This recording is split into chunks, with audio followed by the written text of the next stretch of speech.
Ha ha ha! Luis, that is mind blowing. I love it.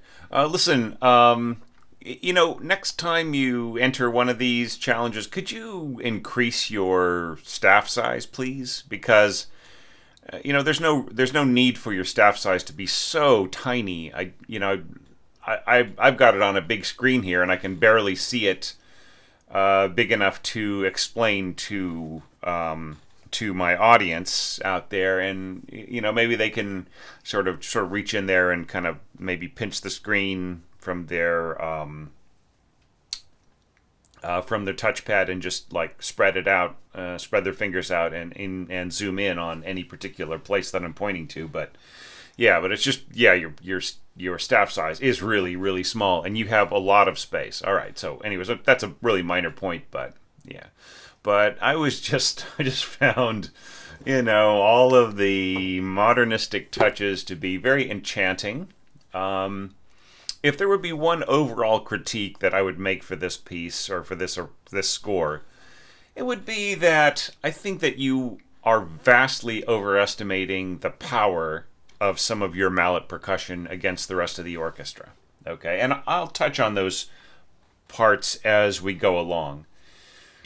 But really, anywhere where you've got mezzo forte brass and mezzo forte lower winds, you are really not going to hear a mezzo forte marimba, for instance. And right in here, where you get really big and pushy with your brass here, the bass drum's going to come through as a sort of this low rumble, but the marimba is, at best, there's just going to be a textural effect, kind of rumbling away in the background, kind of behind the bass drum. So there's a lot that you could have done. One other critique, just don't take it too personally, but I felt that your glockenspiel, the patch that you're using for your glockenspiel, really sounds like a triangle. It has a very tinny sound. It's like, what if the glockenspiel weren't just using brass mallets on it, but what if it were also made of brass? Right? What if the glockenspiel tone bars themselves were also made of brass? Right? It would just have that just like tinny, clanky, kind of over metallic sound. Where like it's just that the people who designed the sound set that is part of the to design the patch in this particular sound set that you're using, they overdid it on the overtones and on the attack, right? So it just really sounds like a tuned set of triangles. Okay, all right. Well, let's not be too picky about all that stuff. Instead, let's jump over here to the beginning, and we're just going to completely play by the rules, even though this, it doesn't really conform to a lot of my evaluation criteria. I'm just going to give it the best shot, right?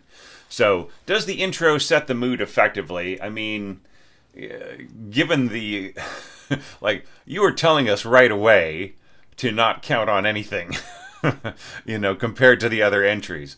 So yeah, I mean, I'm laughing, but I'm laughing because you are just being so witty and intelligent with this. I'm not laughing at it. I'm the amusement factor that you've injected into this is just enormous. So I'm responding to that. All right. So yeah, so just really lovely. Now, there are a lot of really strange choices here in terms of the way that certain harmonies are reinterpreted, and in places I can't really tell if that was a mistake, like if that were if that was if you were reharmonizing things, or if you just like were a little iffy with your like your transcription, right? Maybe you transcribed some things by side, or you transposed some things as you were transcribing, and you got the wrong note or something. So I would say watch out for, if I can listen to this and not detect your intentions in terms of reharmonization, then that may be an indication that other people will also have that same problem, right? And sort of think, well, oh geez, you got a lot of wrong notes, rather than saying, oh, what an interesting revamping of the harmony. So maybe you're just not going far enough, right, in your reinterpretation, or maybe you are just not, like, maybe some of the choices of reharmonization tend towards what people might perceive more as wrong notes than necessarily as like a new approach. Okay, so all right, so that's basically what I wanted to say. Now, a few things, just in general, like in some places you are very, you are really taking pains to make sure that you let us know who is playing when and what and so on, right? So like for instance here you have second oboe, and then the first comes in and another voice. That's great. Here you have second flute, and then you have both flutes come in. But then you have other places like here, right? So like with your trombones, you have a single trombone starting. You don't tell us who that is, and then you have intervals, and then you go back to a single note in first voice, and then intervals again. So this, really, it would be better to write this out in two voices, right? If you have long passages and long sections where you're going back and forth between like a single voice and intervals and so on, it's just easier that way. Same thing here, like you start off with thirds in your trumpets, and then you go down to a single voice. So it doesn't really tell me who's playing when, right? Okay. All right. So those are just like things that you want to fix for yourself. Okay. All right. So let's get back to the intro. Okay. Perhaps this is misspelling, or maybe there's a joke here I'm not getting, like a pun, but condensa, so cadenza, right? So just take out the N. Yeah. So, just in terms of the scoring, the problem that you have here is that maybe it's not a problem for you. Maybe you want this big surge in the middle to blot out what's going on in the winds and the strings. But that is what is going to happen. And you could, because of the positions of the other instruments being in such sort of weaker places compared to your brass, you could mark your winds and your strings up to forte, and they would still be overwhelmed because of the way that you have got your brass all scored, like fairly high here on the horns, and then you're going all the way up to E here in your written E in your B flat trumpet and so on. So those pitches are all going to really cut through.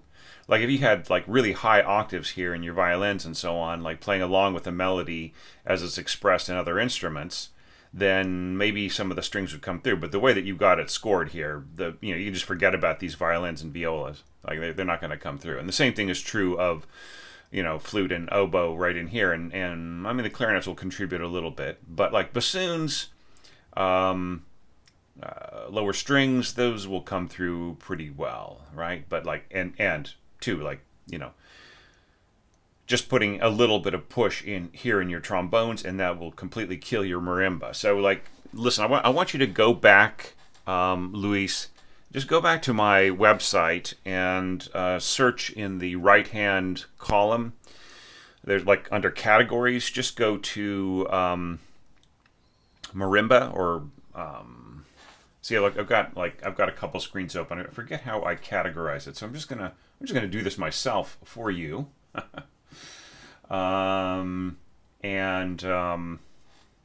would help if my internet were working just a teeny bit faster. All right, yeah. So select category. So if you just go to marimba, one of your two choices will be harmonic orchestration tip, harmonic spectra of xylophone versus marimba, right? So that will tell you immediately that that your marimba part is, since it has just kind of a standard a harmonic spectrum that's very similar to every other instrument except for a xylophone and a clarinet, that it just gets absorbed into the sound of the orchestra rather than standing out against it, right? So a lot of this beautiful stuff that you've scored here, like, it's really not going to come through unless your marimba is almost completely unaccompanied. Like, for instance, here you might think, well, look, look at all the space that I've got around my marimba, but look at you've got a bass drum roll here, and you've got a trombone part, right? That could be one or two trombones, plus bassoons and tuba, right? So that may be enough in and of itself just to sort of swallow what the marimba is doing until, just completely, maybe even just enough with this crescendo. Like, crescendo from what, right? If they start from a mezzo forte, right? If you assume that everybody is mezzo forte, and this is another thing that just in general, like a general error that is in these scores, right, is forgetting to give entrance dynamics to all of your parts, especially like when you get to a new section, right? So like starting a new section here, at the when the conductor says, okay, everybody back to 126 or whatever, then everybody will jump back to there and jump back to the beginning of a new section, and then they'll start from there, and then first thing that'll happen is the oboe will run into a part that has no dynamic on the entrance, and the same thing for your flutes. But really, critically here, it's the lower brass, right? So the lower brass, if they come in too hot, they can just wipe out everything going on here, especially your trombones playing up here in the tenor register. They're going to be very penetrating, right? And like, you could have gotten these pitches here could have been scored on horns and been much more laid back. And in fact, just looking at the way that you scored a lot of things here, I would rather that you had four horns in a lot of this scoring than you had trombones at all, right? But I mean, I'm glad that you do have trombones, but just a lot of these things would be much more balanced. Like this right here would be more balanced with four horns than it is with two horns and two trombones, at least at forte, right? Okay. All right. Well, so let's wrap up our look at the introduction. So I really love the little cadenza here. I think this is really, really fun. That would be something I would completely not be expecting. Would be this great kind of like, it's almost like what I really like about it is like the fusion of elements. Like, it's almost like a Latin jazz, vamp, right? Or it could also be more like kind of more traditional, like folk band or more cultural music, and I think that would also be valid. And then, but it's put onto the, it's dropped onto the framework and the context of this Beethoven material. So just really lovely, lovely fusion of ideas. Really wonderful. All right. Right. So, okay. So if this is trumpet one, then then trumpet two is going to need a new dynamic marking, right? So maybe you should just have another dynamic marking just from the pickup note, or maybe this could be like mezzo forte could be voice one, and then just put in another mezzo forte in second voice, and just have that in second voice. Don't tie them together into one stem, but have them each in separate voices, right? So that the new part comes in on mezzo forte for the second voice, and then the two are joined together here, and so on. All right, so yeah, kind of best to, like, if you have long, try not to score like this. Like, if you're going to have first and second voice doing separate things a lot, then just leave the whole thing in two separate voices rather than jumping back to first voice intervals, right? If the part is mainly first voice intervals, then just occasionally, you can occasionally break it up into two separate voices, but then come back to first voice intervals, all right? But in this case, like for this entire part here, I would want to, it's really unclear to the score reader and the conductor. Same thing here. All right, wow, it's going to take us a long time to get through it if I just keep picking this apart. So, like, does the melody start with elegance? I mean, it is elegantly offbeat, right?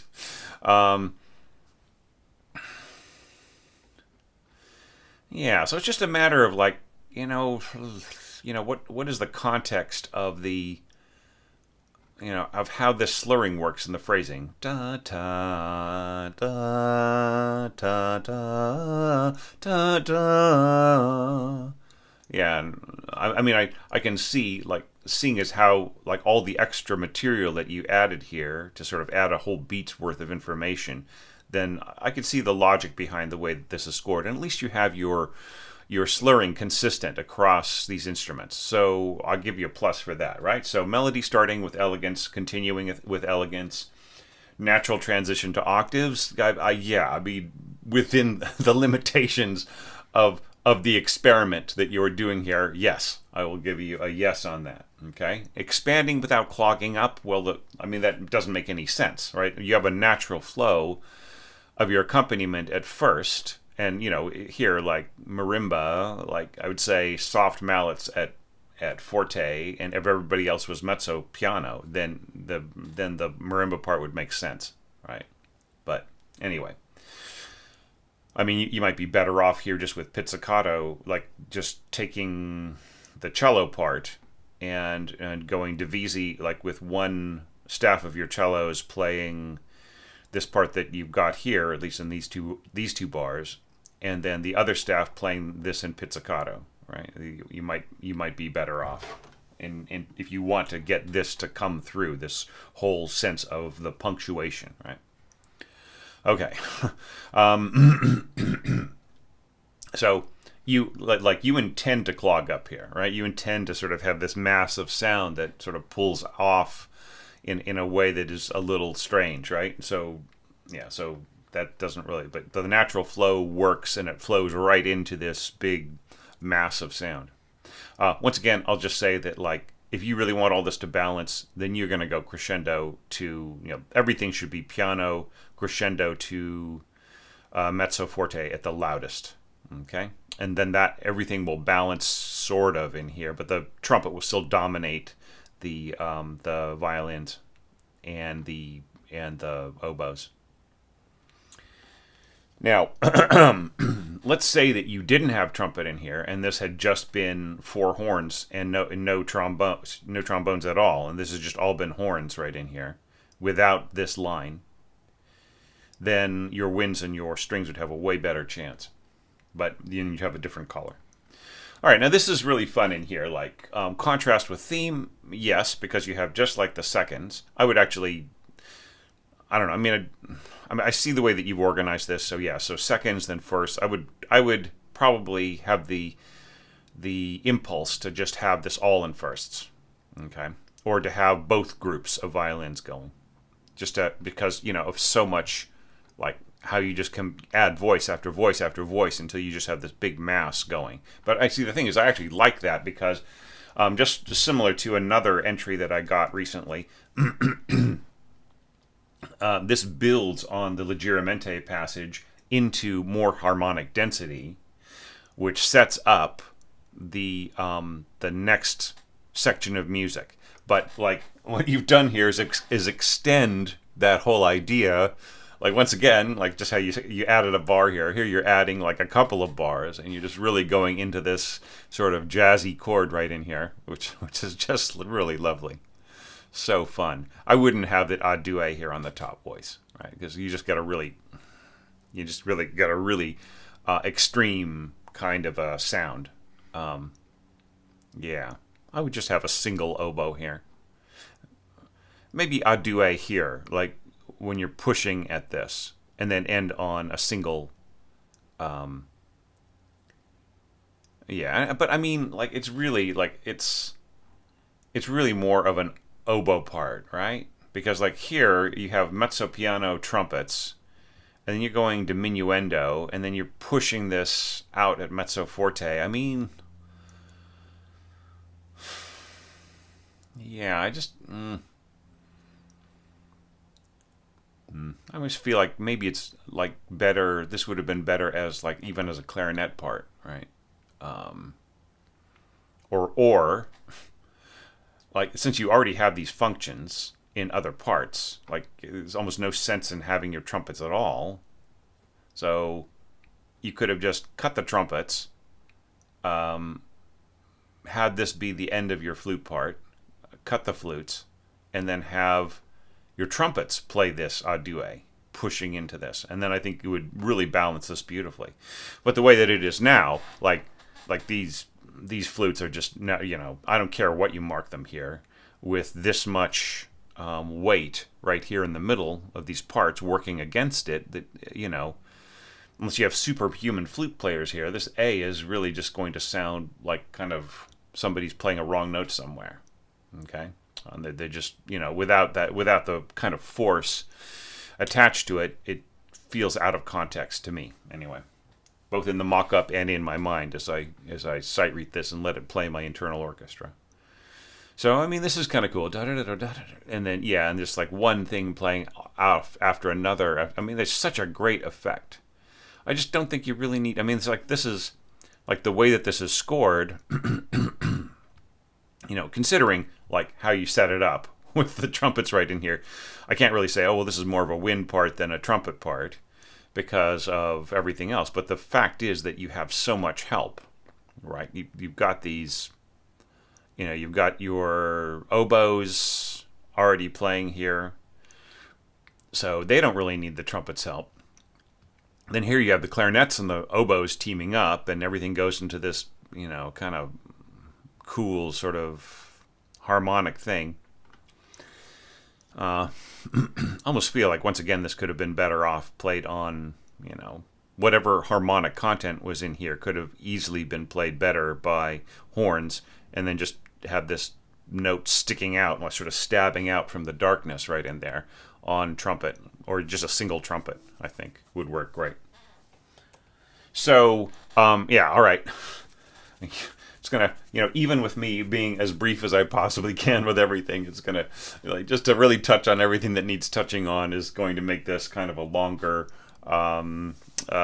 evaluation, but that's only fair. Like you put so much work into this, and it's so off the wall. I mean, we need more walls like that to be off of, I think. So don't take any of my humorous comments as in any way as underestimating your abilities here, right? Which is our main concern here would just be the workability, and my delight in how different your solutions were. So once again, like right in here, like this would probably work much more evenly on with four horns right in here. And then your alternating pitches could be played on trumpet and trombone, right? And that would be like a much cleaner sound. But like the way that you've got this scored, the oboes are just going to get killed by the by the resonance, like especially in a concert hall, the resonance of the brass section and these mid-range trombones. They're going to have a lot of pressure, and like that is going to kick off the reverb of the hall, and that will swallow what's going on here in your oboes, right? And yeah, I mean, I would mark this again. Right, it's been a few bars since they played, so yeah. Yeah, and you have this trade-off. I mean, it's just like the oboes are just too weak to stand up to 6 brass or 5 brass players playing, right? Plus having to play over trumpets. So it's not too balanced the way this is. And you can even hear that in the mock-up, right? So, so once again, my recommendation is tuba plus horns playing all this stuff, with maybe the trombone coming in here. But then these alternating pitches being played by trumpets and trombones, right? So like this could be a trumpet part, and this could be a trombone. Well, it's pretty high for trombone, but like it could be a trombone part. Yeah. Yeah, I mean that's playable. It's just pretty high. Yeah, and this So you have all these little touches in here, like I mean, muted bass drum. I mean, I don't see how that will really help anything or make much of a difference there, or be much of a noticeable effect. Here, like the glockenspiel, I mean, yeah, I guess that would work. Vibraphone here is going to be much less penetrating. Like here you have like piano, diminuendo, and the vibes here are, at mezzo forte, they're really not going to have, like, I would score this an octave higher and just have it be like, and then see how it works, because like in the range that it's in right here, it's a shame, because like, everything is sort of leading to this sort of mid-range cool sound, right? But if you really want the vibes to stand out here, like you'd have to keep going diminuendo till you're around piano, at least like even pianissimo right in here, to get the vibes to have that, and especially like just having the trumpets, maybe just the trumpets at pianissimo, right? And then maybe like tenuto on the mezzo forte. I don't know. So vibes and marimba are just not that strong compared to the resonance of winds and strings and brass all put together. Right? It might sound great in the mock-up, but it's just not as workable. All right, so now we're going to yeah, and I can hear you're sort of like bringing in functions similar to like the leggermente section and so on. Yeah, so like, shouldn't this be marked forte? Let me go back. Yeah, so you had a forte here, but this is like a new section, so I would say like, mark it forte again, right? Because in the context of the rehearsal mark of B,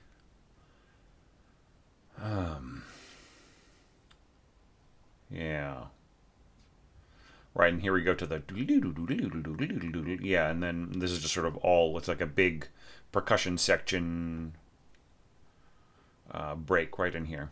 Yeah, and like in here, you keep your brass soft at the beginning, right? So as soon as they push out to forte here, then I don't care how loud you mark your marimba here, it is gone. And the same thing is true of the glockenspiel. The glockenspiel's pitches and its sense will just get swallowed up in the forte and sound of the trombone and the horn. D horn in F. It's weird. So this, yeah, 2 horns in F, D horn. So this must be sort of a maybe an artifact left over from the mock-up, or from the template. Yeah. So, I mean, I see what you're trying to do here with your horns, like you sort of, or your brass section, you're sort of pushing and then receding, and these other things are kind of coming out of the texture and so on. But I think that you got to work out ways that the much weaker mallet instruments can contribute in a more meaningful way to these textures. Okay, because they're going to get swallowed up in the overtones. Especially from trumpets and trombones. Okay, so like some of this some of this marimba scoring is a little all over the place, right? Just like they've only got usually they've only got like two mallets on either hand, right? So like if you really spread it out like this, like just imagine.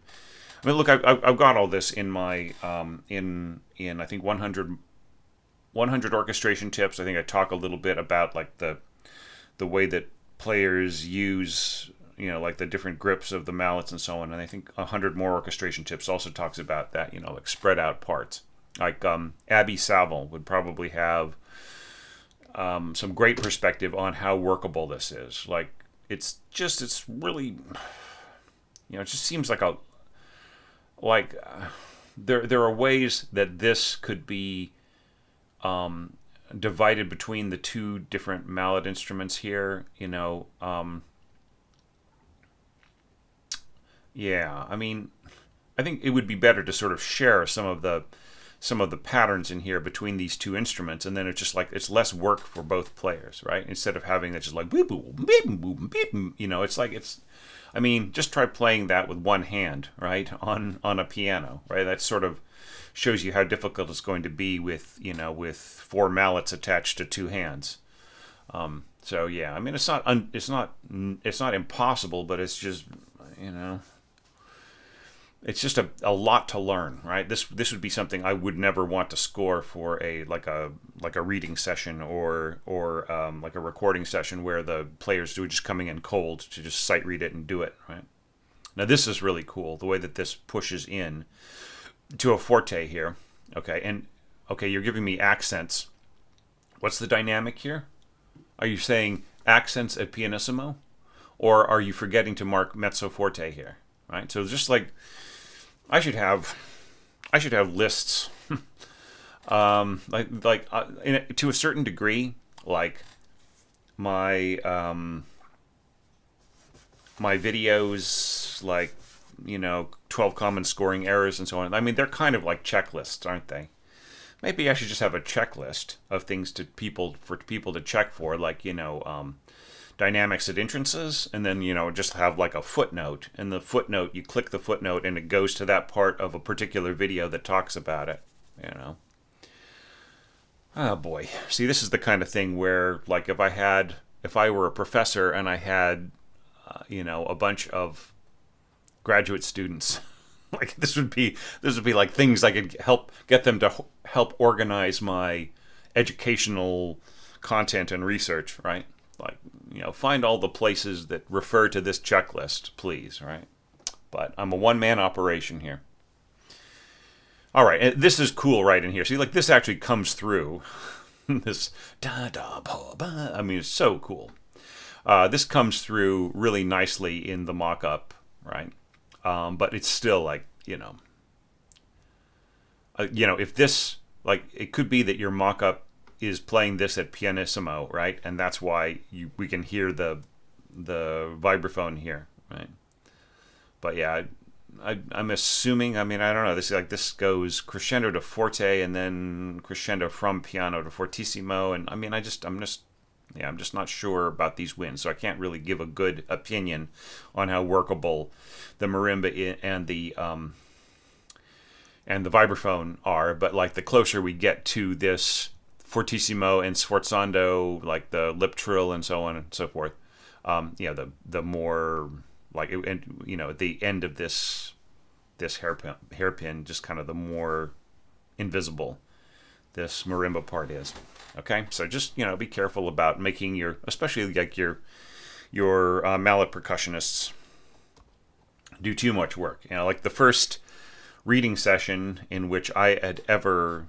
There's the second reading session. The second reading session in which I had ever scored a marimba part, the marimba player like said, "Look, I just don't have time to like get this really complicated part right.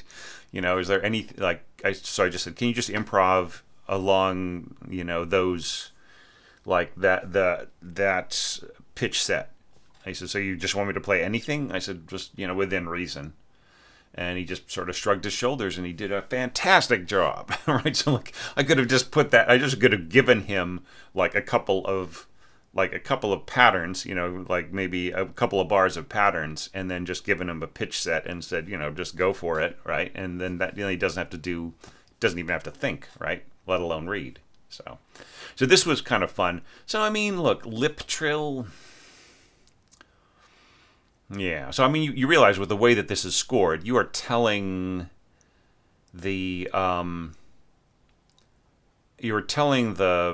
players, like the way that this is scored, it looks like the only part that is trilling is the top voice, right? So if you want a trill on both voices, then you want trill lines above and below, right?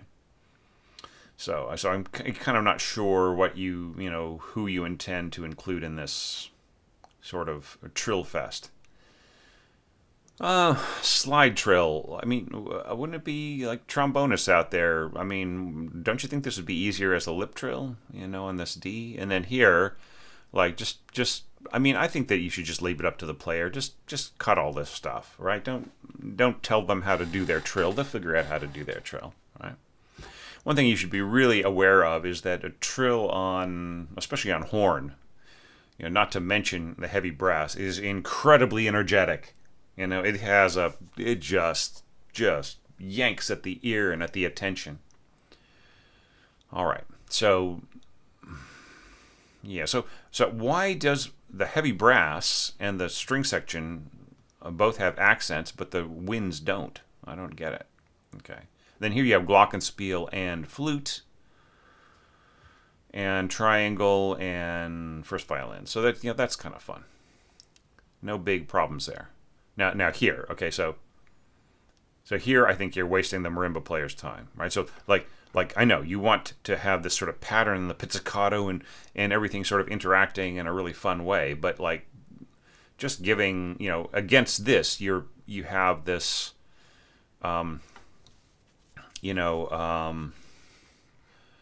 these triplets in mezzo forte,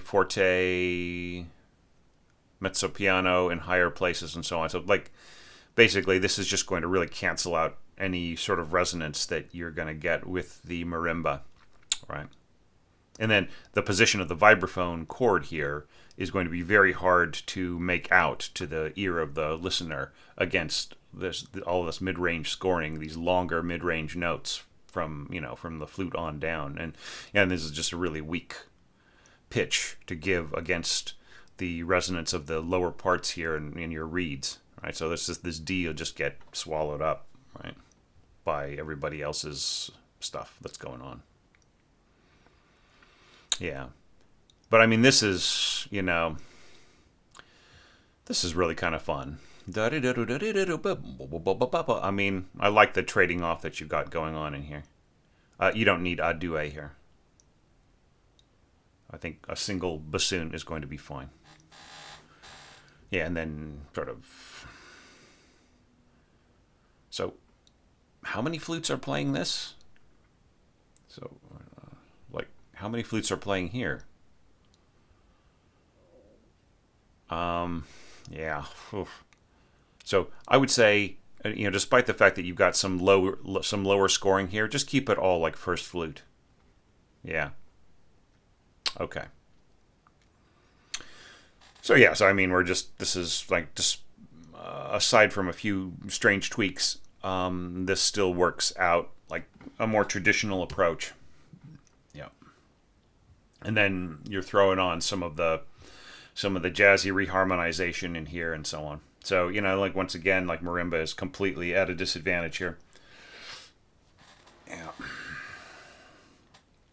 Yeah, so just like once again, like if you want that sense of punctuation, and that sort of and you want it to be audible and you've got more complex textures going on and so on, just probably better to like maybe have a maybe pizzicato violas here or some other kind of thing, right? Because the marimba will just once again just get swallowed up, and this really low vibe scoring, everybody would have to be soft all the way through here for this to come through, right? Maybe you'd want to put it an octave higher or something, Yeah, and then like the glockenspiel will tend to get swallowed up by what's going on in the piccolo and the flute, right? So Yeah, so I mean, like, just like one overall comment about this, because like you could have gone further, right? Like you just sort of like, you know, yeah, yeah. Okay, so like one general comment is, Luis, I want you to really think about the general strengths of registers of the instruments that you're using. So when you have a lot of really strong mid-range and upper range brass, then the woodwinds against it are going to need to have some kind of, excuse me, the strings and woodwinds are going to have to play around it. So like, right, for instance, right here, this is great because you have unison bassoons and cellos, right? So they're able to sort of fill in the space between the trombones and the tuba, right? So they're able to kind of negotiate right in here and then sort of play around inside the trombone part and so on. Okay, but like in situations like this where you've got like a lot of force in the upper, like the middle to upper range of the brass, and you're scoring a lot of winds and especially strings in such weak positions that they're not going to really come through. Like, it doesn't matter what the mock-up says; it's lying to you. They're just not going to have the same kind of punch, right? So when you want things to balance out more, you're really going to want to have, just study some of my tutti chord information that I've got in my updating of the Rimsky-Korsakov. I've got some tutti chord videos, so just check them out, okay? Volumes 1, 2, and 3, or tables 1, 2, and 3. I think there's about 5 videos altogether. So just like some general tips on like when you have big, blasty kind of brass parts, to just really try to keep the winds out of the way of that central part, right? And the strings, and have the string scoring pretty simple, not really intensely divisi or split up into different things, and not too much lower, right? Because it's really just the brass are just going to shout right over it if they're doing a lot of the same pitches. So that would be my kind of overall guidance, and then just really looking at the realities of the dynamic strengths of the different sections. Okay, now having said all of that, I don't want to cast any aspersions on your fertility of imagination, and just how uniquely creatively original a lot of this is. So that's really well done. I would say it's like the most offbeat interpretation so far, right? But by offbeat, that just really means not scoring like anybody else, because like here I'm amused in a way that I find like a sort of a joyful way, right? Like you sort of laugh along to it, not because you think it's not because I think that it is in any way deficient, but because I'm just so amused by the audacity of the information that I'm hearing, of the creativity. But like to you might be dead serious, right? In which case, like, even my amusement at it, is a little bit of a put down. In which case, I really apologize. But I just felt that you were just really being daring here, and almost sort of swashbuckling in a lot of your choices and a lot of your rewriting. So that is just really, really great, and I've got nothing but praise for that. So excellent work.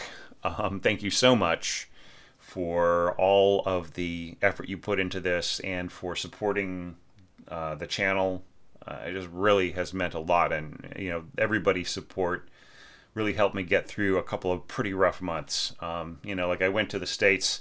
That wasn't a pleasure trip.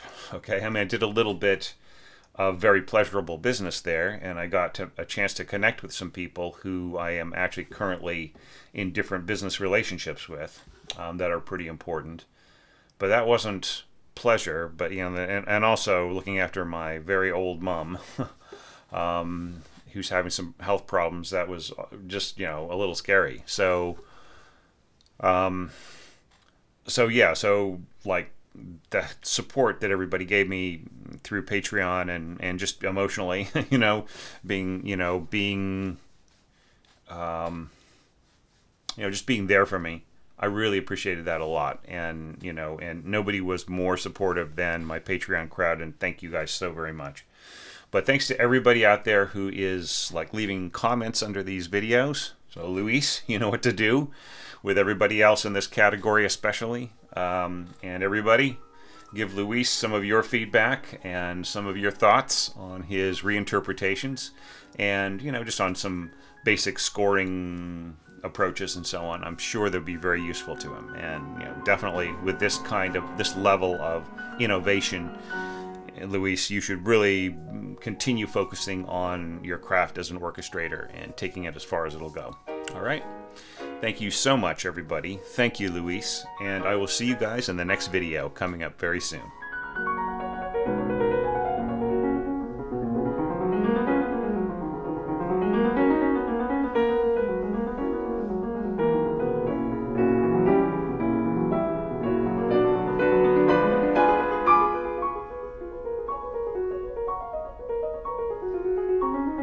Thank you.